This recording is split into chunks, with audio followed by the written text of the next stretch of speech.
தமிழாரம் நேர்களுக்கு வணக்கம்.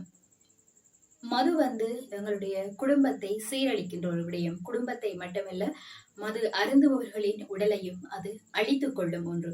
எங்களுடைய உடலை அழித்துக் கொள்ளுற ஒரு பொருளைத்தான் நாங்க ஆசைப்பட்டு தருகிறோம். ஆனா எங்களுடைய உடலை ஆரோக்கியமாக நல்லா சுகதுகியாக வாழ வைக்கின்ற ஒரு பொருளை நாங்கள் நாடி செல்ல மாட்டோம். ஏனென்றா அது எங்களுக்கு நல்லதில்லை, நாங்க நீண்ட காலம் வாழக்கூடாது அப்படி என்று நாங்க நினைக்கிறோமோ தெரியல. பெரும்பாலானோர் இந்த குடிக்குத்தான் அடிமையாகி போகிறார்கள். அவ்வாறு அடிமையாகிறதால அவங்களோட குடும்பம் என்னென்ன ஒரு சிக்கல்ல மாட்டுதுன்னு சொல்லி அவங்க அதை பற்றி சிந்திக்கிறதே இல்லை. அப்படித்தான் பாத்தீங்கன்னா இலங்கையில தற்போது ஒரு சம்பவம் ஒன்று நிகழ்ந்து இருக்கின்றது. கணவர் தினமும் குடித்து விட்டு மனைவியை அடித்திருக்கிறார்.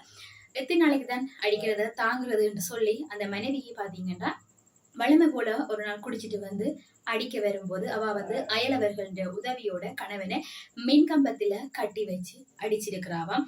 கயிறால கட்டி வச்சு அடிச்சதால பாத்தீங்கன்னா அவர் அடிச்சதால மயக்கமுற்று ஆஸ்பத்திரியில அனுமதிக்கப்பட்டிருக்கிறாராம். அங்க போய் செக் பண்ணி பார்த்ததுல பாத்தீங்கன்னா அவர் இறந்துட்டு சொல்லியிருக்கிறேன். அப்போதுதான் போலீசார்ட்ட விசாரணையில தெரிய வந்திருக்கிறது. அந்த கட்டி வச்சு அடிச்சதால கயிறு கழுத்தில சிக்கி இறுகி அவர் உயிரிழந்திருக்கிறதாக சொல்லப்படுகின்றது.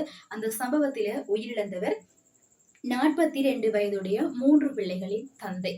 அந்த குடியால இப்ப அவரும் உயிரிழந்து அந்த 3 பிள்ளைகளும் இப்போ பராமரிக்கிறதுக்கு அவங்களோட செலவுக்கு எவ்வளவு கஷ்டப்படுவாங்க.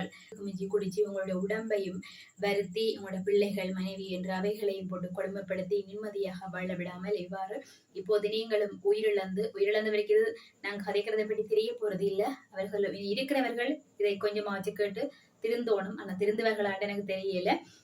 அவரும் உயிரிழந்து அவற்றை குடும்பமும் தற்போது நிற்கதியாக நிற்கின்ற ஒரு சூழ்நிலைக்கு தான் வந்திருக்கின்றது. அதில் பார்த்தீங்கன்னா இந்த மதுவை நாங்க முற்றிலுமாக ஒழிக்கணும். குடிப்பழக்கம் எங்களுடைய குடும்பத்தை சீரழிக்கும். குடி நாட்டுக்கும் வீட்டுக்கும் கேடு. ஆகையால இந்த மதுவால பார்த்தீங்கன்னா இப்போ ஒரு விபரீதமே நிகழ்ந்து இருக்கின்றது. குடிப்பவர்கள் சிந்தித்து செயற்படுங்கள், குடிக்காதீர்கள். மது என்பது ஒரு கொடிய விஷம் என்றுதான் சொல்ல வேண்டும்.